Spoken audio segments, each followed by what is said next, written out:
Hey golfers, Dean with golfallyear.com, and today's video is about training.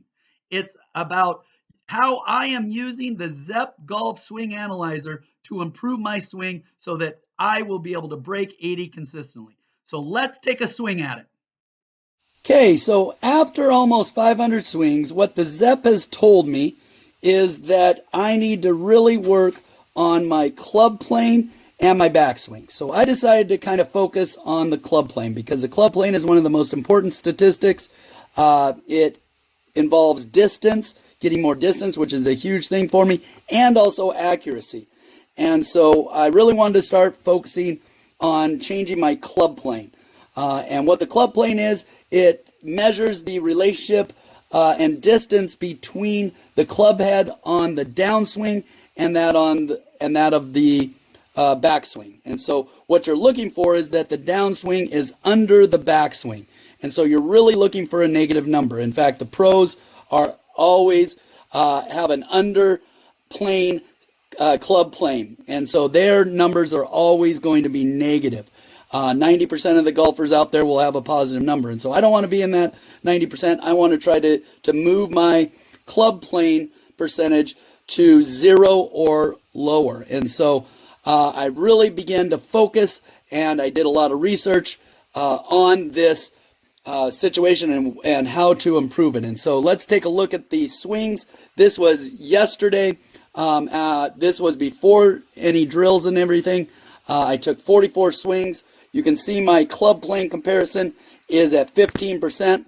If we move it over, that's the average. You can see the swings are in the 20s, all over the place, mostly in the teens, and some in the high 20s. Got a few, I started to get a few down a little lower, down into 9 and 8s. But for the most part, you can see that those swings were in the positive teens. And so the average was 15. So now let's take a look after doing the drills. Click on day report, and let's get to a different day here. This is today. This was after 60 swings with an 8-iron. These are all 8-iron clubs. You can see that I have changed my club plane to 4%. And so that is, notice it's green. You can see the difference. There are no 15s on this. They're all down in that green area. There are a couple in the teens, but mostly down. And then really working and really concentrating, I even had some that were negative. And so a very positive after doing these drills and just focusing on a couple of things. And so I want to talk about what I did to get those numbers.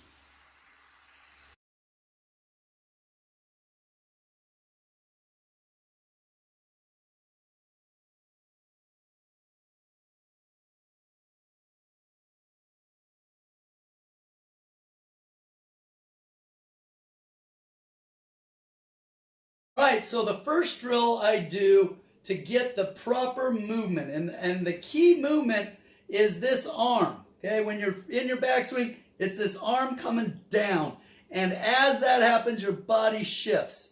Okay, that's kind of the key action that I've really found. And so what I do, because I used to play baseball, I grab a couple of golf balls, and what I'm going to do is simulate that move. It's similar to just throwing a baseball or a golf ball out in front of you. So you're going to pick a spot about 3 feet out in front of you, and then just take that down shift and throw it and bounce it into your golf simulator screen. So this is what it's going to look like.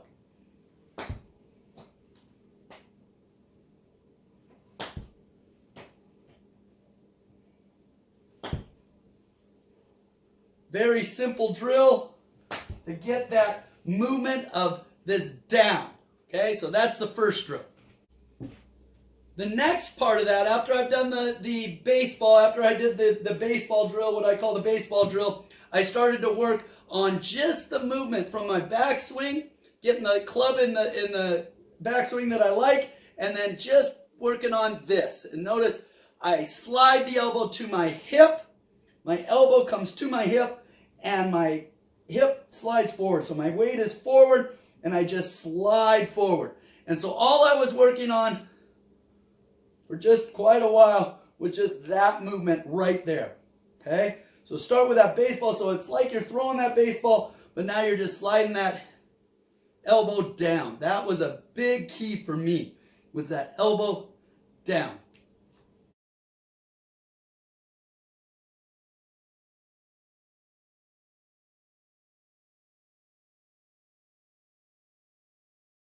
All right, so that is how I am using the Zepp. I'm finding and picking a spot in my swing that I need to work on, that the Zepp has shown me and told me to work on. And then going to the training center, going online, and I'm working on that one specific aspect of my swing.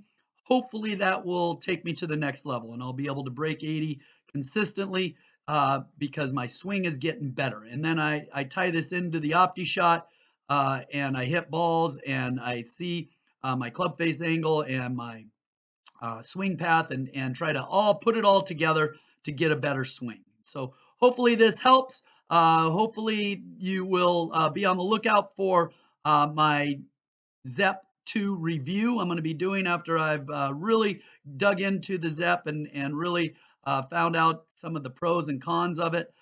Please subscribe to my YouTube channel. I'm really trying to help golfers get better at golf, including myself. And so let's do this together and enjoy a round of golf.